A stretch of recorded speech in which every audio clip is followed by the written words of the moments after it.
श्री तीर्थ नगरी कल्कि संभल, जहाँ भगवान श्री कल्कि का अवतरण होना है। और अब तो भविष्य पुराण या भविष्य के कथावाचक भी इस बात पर मोहर लगा चुके हैं कि भगवान श्री कल्कि का अवतरण शीघ्र कल्कि तीर्थ नगरी में होने ही वाला है। तो ऐसे पावन धाम की कथा को लेकर आज हम आपके समक्ष आए हैं। राष्ट्रीय कल्कि स्वयं सेवक संघ के 12 कथा 12 महाभारत तीर्थ आयोजन की श्रृंखला में अब यथाशक्ति कल्कि महात्म पर चर्चा की जाएगी। भगवान श्री हरि ने इस धरती को निरंतर बचाने व पालन करने के लिए अपने अनेकों अवतार लिए, जिसमें उनके 24 अवतारों के नाम प्रमुख हैं। नारायण, नारद, हरि, कपिल देव, श्री राम। हंस ही है ग्रीवा मोहिनी, दत्तात्रेय सुखधाम। नरसिंह वामन व्यास जी, वृषदेव कौमा। युग पुरुष धनवंतरी, बुद्ध कल्कि अवतार।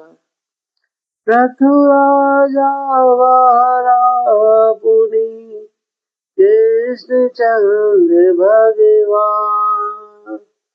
परशुराम दस कवध, श्री भागवत परमान। नमो 24 अवतार को, सांस सांस ही ध्यान। पाप न सेवहु जन्म दे, ज्ञान हृदय भव पार। भव से बेड़ा पार। भगवान श्री हरि के अवतरित किए 68 तीर्थों को कोटि कोटि प्रणाम। भगवान श्री हरि के 19 कूपों को जो यहाँ अवतरित किए गए, जहाँ पर गंगा नहीं, यहाँ पर सागर कहाँ से आते। तो भगवान ने उनको सूक्ष्म रूप में सागर में सागर का अनुपालन करते हुए यहाँ सारे ही तीर्थों के, सारे ही जलाशयों के कूप बनाए, जिससे कि हम अपने इस नित्य पूजा पाठ की पद्धति को पूरी तरीके से पूर्ण कर सकें। भगवान श्री हरि ने इस सारे ही तीर्थों को एक त्रिकोणीय श्रृंखला में बनाया, जिसके चारों तरफ की जो दूरी है वह 24 कोसी है। तो यहाँ बहुत ही खूबसूरत 24 कोसी परिक्रमा है।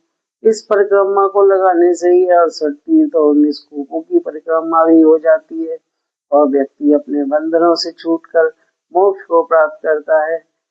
निर्धन धन पाता है, पुत्रहीन पुत्र पाते हैं। भगवान श्री हरि की इस कथा को नित्य श्रवण करने से मोक्ष की प्राप्ति होती है। बोलिए श्री कल्कि भगवान महाराज की जय। सारे संसार का भारी हरने हरि, अब तो बैकुंठ से भूपे आने को है। सारे संसार का भारी हरने हरि, अब तो बैकुंठ से भूपे आने को है। दुनिया चाहे पुकारे किसी नाम से, दुनिया चाहे पुकारे किसी नाम से, रूप कल्कि का ही वो दिखाने को है। सारे संसार का भारी हरने हरि, अब तो बैकुंठ से भूपे आने को है। श्वेत घोड़ा बना अब हरि का गरुड़, ढल गया चक्र दो धारी तलवार में। शीश सैया से उठ अब प्रभु चल दिए से, इस सैया से उठ, अब प्रभु चल दिए चढ़ के घोड़े पे आने को संसार में। सारे संसार का भार हरने हरि, अब तो बैकुंठ से भूपे आने को है। देख कर यूं बदलते हुए हरि को, देवी लक्ष्मी विपद माँ कहाने को है। देवी लक्ष्मी विपद माँ कहाने को है।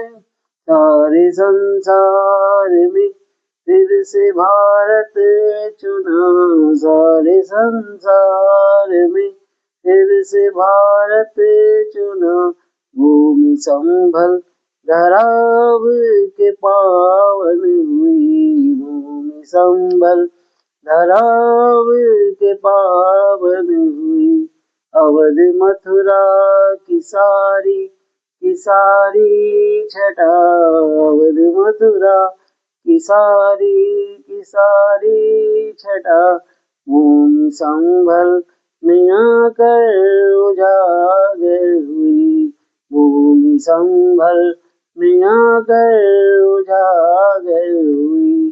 सारे संसार का भार हरने हरि, सारे संसार का भार हरने हरि, अब तो बैकुंठ से भूपे आने को है। वही भक्त जन है वही मगन मन, है वही भक्त जन है वही मगन मन। भक्ति करुणा भरी रंग लाने को है, अब कली का न होगा रखवाला कोई, अब कली का न होगा रखवाला कोई। काल के काल में सब समाने को है, सारे संसार का भार हरने हरि, अब तो बैकुंठ से भूपे आने को है, अब तो बैकुंठ से भूपे आने को है। बोलिए श्री कल्की भगवान महाराज की जय। कुछ इस तरीके से भगवान श्री हरि जब संभल की धरा पर आएंगे, जब पूरे ही विश्व में पापाचार बढ़ जाएगा, अनाचार बढ़ जाएगा, दुष्टाचार बढ़ जाएगा, लोग एक दूसरे को काटेंगे, एक दूसरे को छलेंगे, में अवतरित होना ही होगा और सारे ही पापियों का, सारे ही मलिक्षों का नाश करते हुए फिर से सतयुग का अवतार, सतयुग की बहार लाएंगे। बोलिए श्री कल्की भगवान महाराज की जय। इस भूमि पर पाप का भार बढ़ने पर अवतरित होंगे और सारे ही मलिक्षों का नाश करते हुए सतयुग की बहार लाएंगे और सभी अपनी कल्की से होकर जो कल्की कल्की कहेंगे वही बचेंगे। श्री तीर्थ नगरी कल्की में अपना जन्म लेने का विचार किया, तब ये भी एक विचार था कि जिस धरा पे वह जाएंगे वह धरा कैसी होगी, कितनी पावन होगी, उस धरा के अंदर ऐसी क्या खासियत होगी जिससे लोग इस धरा की तरफ अपने आप ही अपना स्वरूप बदलती है।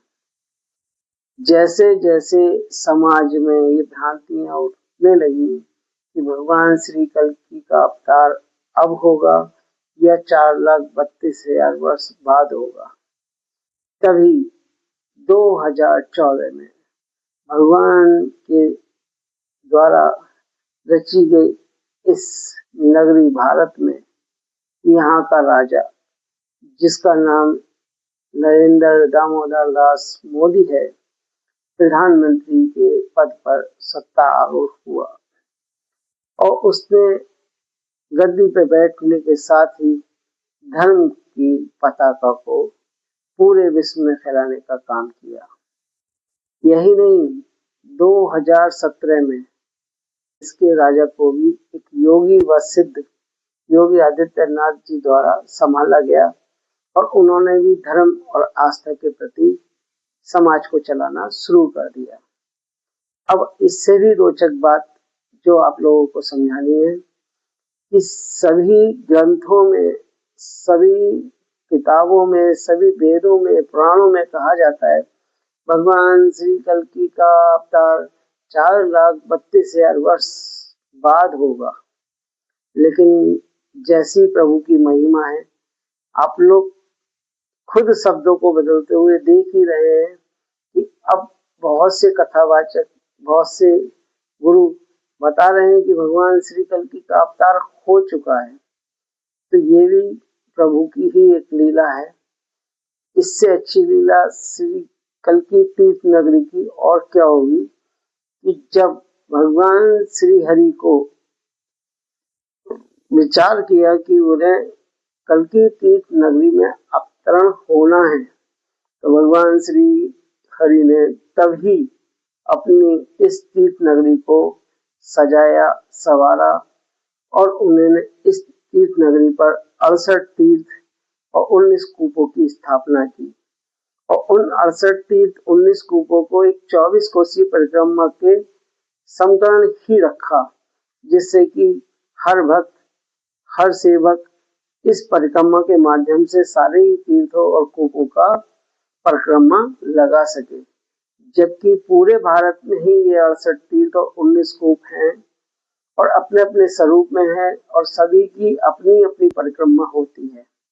लेकिन भगवान श्री हरि को पता था कि कलयुग में मनुष्य की आयु बहुत छोटी होगी, मनुष्य के पास समय कम होगा, बीमारियों से भरपूर होगा, कष्टों में फंसा रहेगा, तो वह ऐसी परिक्रमा या ऐसे तीर्थों के दर्शन नहीं कर पाएगा।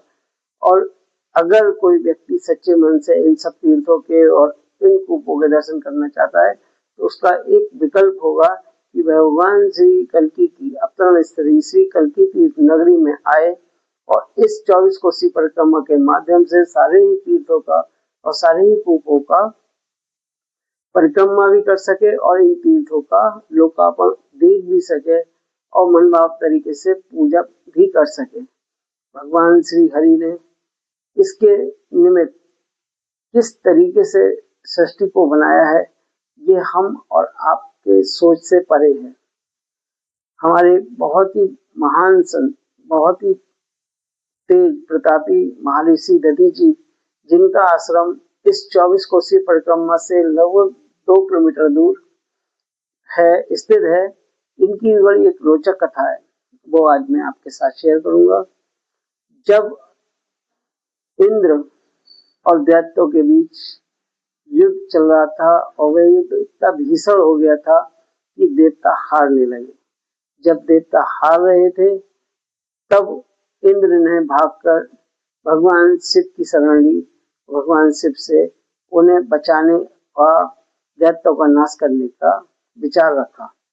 तब भगवान शंकर ने कहा, मैं आपकी इसमें कोई सहायता नहीं कर सकता, इसकी सहायता के लिए आपको भगवान ब्रह्मा जी के पास जाना चाहिए।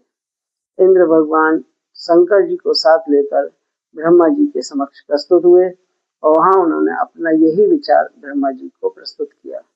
तब भगवान ब्रह्मा जी भी बोले कि हे मुनिवर, हे इंद्रदेव, मैं आपकी इस कार्य में कोई मदद नहीं कर सकता, आपको इसके लिए भगवान श्री हरि विष्णु के पास चलना चाहिए।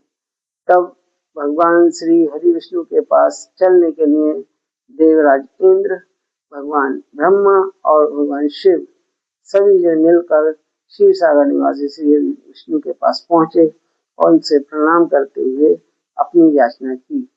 तब भगवान श्री हरि ने उन्हें विचार दिया कि इस पावन धरा पृथ्वी पर एक महर्षि हैं दधि जी, यदि आप उनकी अस्थियों से वज्र बनाओगे तब ही इस असुर का अंत हो सकता है। यह बात सुनकर वह बहुत ही खुश हुए और इंद्रदेव भगवान के साथ दधि जी के आश्रम में पृथ्वीलोक पर आए। पृथ्वीलोक पर आकर उन्होंने भगवान दधि जी, जो महर्षि जी तपस्या कर रहे थे, उनसे प्रणाम किया और उन्हें अपना सारा विचार बताया। तब दत्ती जी ने सहर्ष उनके